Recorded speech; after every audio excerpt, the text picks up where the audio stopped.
میں کمرے میں پچھلے 31 دنوں سے فقط اس حقیقت کا نقصان گننے کی کوشش میں الجھا ہوا ہوں کہ تو جا چکی ہے۔ تجھے رائے گانی کا رتی برابر اندازہ نہیں ہے۔ تجھے یاد ہے وہ زمانہ جو کیمپس کی پگڈنڈیوں پہ ٹہلتے ہوئے کٹ گیا تھا؟ تجھے یاد ہے جب قدم چل رہے تھے کہ ایک پیر تیرا تھا اور ایک میرا؟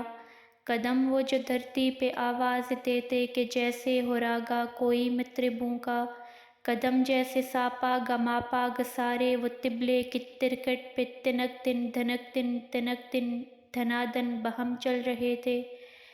تو کتنے گویوں کے گھر چل رہے تھے، مگر جس گھڑی تو نے اس راہ کو میرے تنہا قدم کے حوالے کیا، ان سروں کی کہانی وہیں رک گئی۔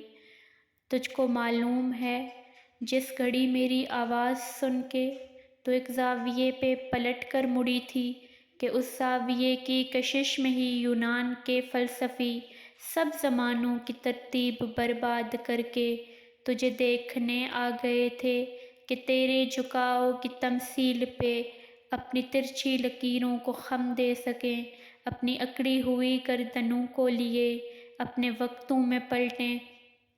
اب بھی کچھ فلسفی اپنے پھیکے زمانوں سے بھاگے ہوئے میرے رستوں پہ آنکھیں بچھائے ہوئے اپنی دانست میں یوں کھڑے ہیں کہ جیسے وہ دانش کا منبع یہیں پہ کہیں ہے، مگر مڑ کے تکنے کو تو ہی نہیں ہے۔